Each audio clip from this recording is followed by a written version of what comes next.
Okay. I feel like I keep making this video, but you know, this is supposed to be a bit different. They're showcasing the new Select Cube and Indomitable Spirit system mechanics. They're showing that off for DNF Duel. And there was something that surprised me a little bit, but we'll get into it. Let's watch.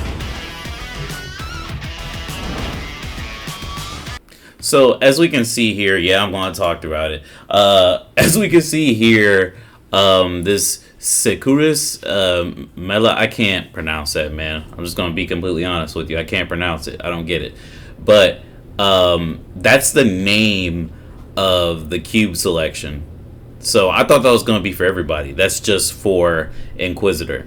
And it activates at 30% HP or less, can inflict essence status on the opponent even when guarded, and the duration of essence is extended.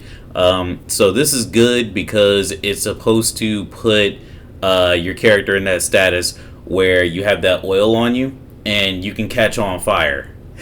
Even if you're blocking. And I tested it actually the first time I seen this a couple weeks ago, I think it was, at Summer Games. And yeah, you don't actually have the essence status afflicted upon you when you're blocking. So whether this is better than what she already has, I don't know. We're just gonna have to see. Damage inflicted by Incinerator status is increased, and untechable time will be extended. Alright, so basically that extends her combos. But let's play.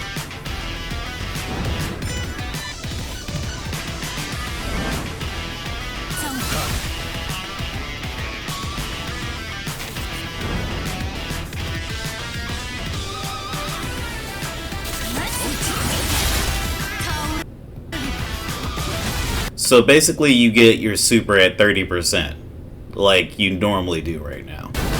This scared the I'm trying not to cuss. This scared the hell out of me, man. Cold-hearted Inquisitor. So this activates at 50% of life, and it basically gives her every single perk that she gets now at 30%, which is already toxic. Now, having Indomitable Spirit might mitigate some of those things, like I mentioned before in my previous videos, like not being drowned to death by a wheel. But as you can see here, I think she has... I forget what this is. Oh, wait, it says it right here. Reduces the interval time of MP recovery when MP skill is used. So basically, as soon as you use an attack, that means that it's going to start recovering quicker instead of like waiting a second like most other characters have to. Movement speed is increased. She don't really need that, honestly. Guard gauge damage received when guarding is reduced. So yeah, it basically gives her a stronger defense, and it gives her more access to her abilities. So honestly, this is the winner. This should have been the 30%. The other one sounds good, but I need to see it in action. But that's crazy. So now it's going to be even harder to fight Inquisitor all the time.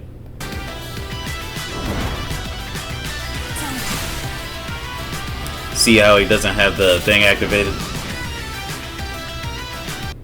While its effects are milder than a gold cube, it allows you to become awakened much earlier and dominate the fight. Yeah, see, I can't see an Inquisitor player using the 30% one because they don't have access to having more health. And now that we have Indomitable Spirit, which volunteers some recoverable life, or I don't know how to phrase that, since Indomitable Spirit basically volunteers chip damage that you can recover, Inquisitor could literally just get away with murder with this if she fights the right character. Milder. Indomitable Spirit. Indomitable Spirit will be displayed. Okay. I wonder if it's minus 2 frames. Or if it takes 2 frames off. Certain amount of white damage is inflicted. So you don't want to keep doing this. It doesn't take that much though. Like, this is good. It recovers. You're going to recover this life, and it takes away, or it adds more to your mana gauge there.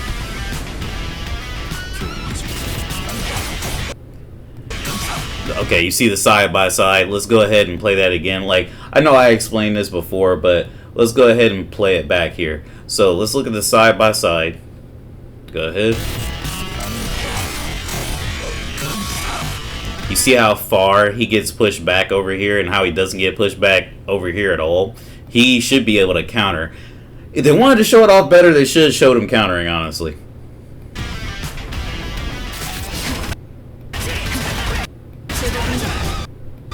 Oh, we got Spectre gameplay.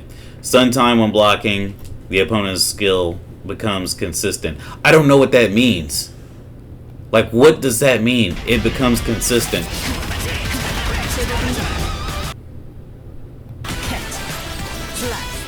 Well, that's her grab. I don't know. We're gonna have to like take a field trip. Hold on. So the move that they show off was Swiftmaster. Let me turn this down. So Windquaker is what I believe that is, right? It's plus 73 on block, right? And this is minus 29. So I don't know. This is like not a great showcasing. Maybe it's just me, but that's not a great showcasing. Like they ended the attack with Swiftmaster doing a move that is really unsafe. But hey, man, look at all the the energy he's using. That's a lot of energy. Of course, you know, it's not always going to be that easy. They're going to find something. Becomes consistent. Void's pushback on guard, of course. Oh my goodness. Is that even safe? Hold on. We gotta look at the almighty frame data from Dustloop. Hold on a second. So that attack was 5B, right? That's minus 8. And I don't know what the hell she's doing, so that was like pointless anyway. So that was 2A, right? And that should have been her fastest move. How do I know that's 2A? There's no way that was 2B. That's how. Right after Indomitable Spirit is activated, guard break damage is not received. For guarding against continuous attacks while... Sorry. Guard break damage is not received for guarding against continuous attacks while recovery. Okay. Why... Don't... Okay. Okay. Hold on. So what they're saying is there's a buffer period. Let's look at that in slow-mo. So you're not going to immediately get guard stamina damage once, you know, Indomitable Spirit stops. Like, I thought when you pop it, you gotta keep popping Indomitable Spirit, or else, you know, you're going to get chip damage on your guard gauge, on your guard stamina. But as we can see, green. All right, nothing's happening.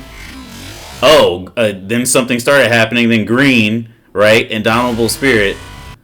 Okay, so you won't have to keep doing it and doing it and doing it. You just have to keep mindful about like what's happening, which is good. You know, that means you can't just spam Indomitable Spirit and it's like, oh man, I'm protecting myself fully, because you still got this life that can be taken away in one hit. You know, you're gonna have to use this wisely.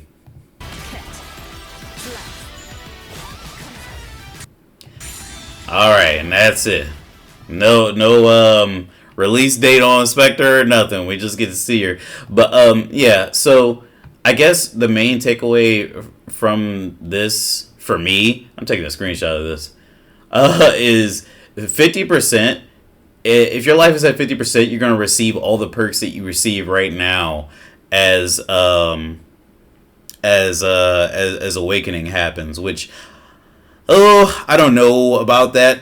You know what I mean? I don't know if that's great, because some characters have ridiculously good ones, right? Like, you don't want to just give Ranger the ability to stop you from gaining mana back or decrease your power at 50% of his life, you know?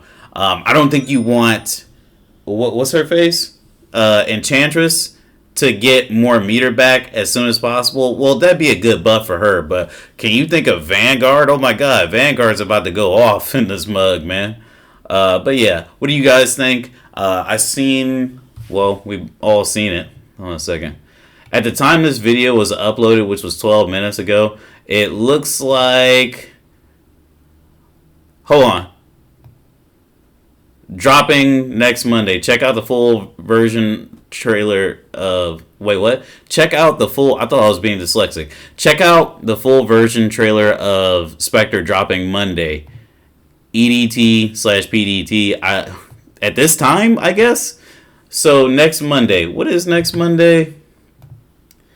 That is not the Arc Live.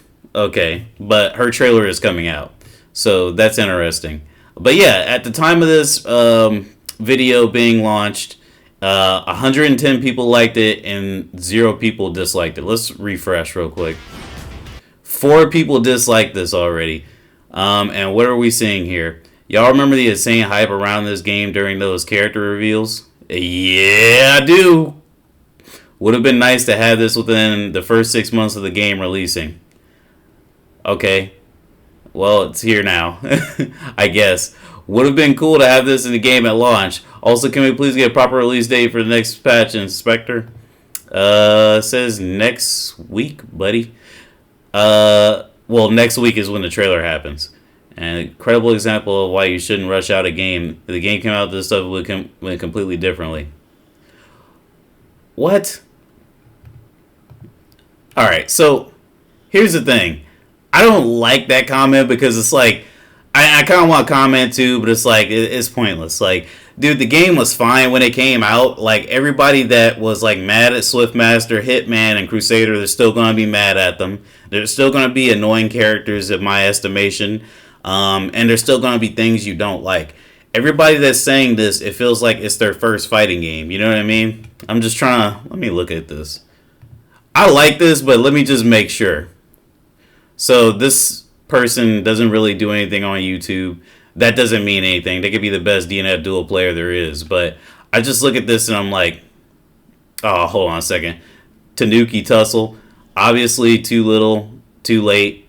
But being able to trade some HP was a pretty good idea. Like, yeah. I mean, you were never really that good at the game to begin with. I'm just going to tell them that.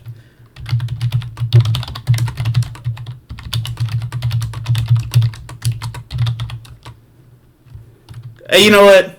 That would be mean. That would be really mean. But I'm just saying, I know Tanuki Tail. If you don't know Tanuki Tail, he made a bullshit video when the beta came out and he was not doing so well in the game and he didn't know what he was doing. And he said that, you know, he knew what he was doing and he didn't. Wow, they dropped the ball in this game big time. Wow, how incredibly unhelpful and stupid. Thanks. That's all I got to say. Like, how incredibly unhelpful and stupid that is, man. Thanks for making a fucking comment that doesn't help anything. It doesn't add anything to the discourse. And that's really where we're at right now. So, like, this is a mechanic change, right? This is a big thing that's happening. You know, we have a new awakening system and we have Indomitable Spirit. And there are 2 things that are going to change the game dramatically. You know, where do these guys come from? Is this like a Guilty Gear player or something? Guilty Gear didn't have a fucking dramatic change within the past year. What? Because they added a dash cancel to, like, I don't know, standing kick and standing slash or some shit like that. That it's not really that fucking useful for anybody for any reason. Vil the Great. 2 subs. Like, at this point, I'm just convinced these people are just making these channels just to hate. None of the stuff showcased in this video matters when we still don't know when we're getting this. Bro. Like, next week. Trailer is next week. I'm not replying to all of this, just those 2 comments. Let's see. Finally, long waited. Fair. Can we have RPG mode like Guilty Gear? I don't want that, but if you want it, fine. You know. That's neat and all, but when can we play a Spectre? Trailer next week, bro. Full trailer. This thing needs to be a combo breaker. These other mechanics are whack. Oh my god. Anyway, that's it. I just wanted to go over this video here, and if anybody has something negative to say, you know, let's talk about it. Let's actually get on Discord or something and let's talk about it. Let's talk about how being negative on the main page of the game doesn't do anything but keep people from playing it, and how that doesn't benefit you. It doesn't benefit us. How it's just you being a bitch on the internet, and how that doesn't fucking help anybody, not even yourself. You're just being a bitch on the internet about something people are trying to enjoy. Look at this. Look at this ratio. 160 to 4 dislikes, right? And I'm sure it'll change. Hopefully it's not negative here in a second. Look, 178 to 4 dislikes. You know, and I know there's more than more negative comments than these thumbs down, but it's like, bro, look at the ratio between this. Obviously people like this. But that's all. Let me know what you guys think.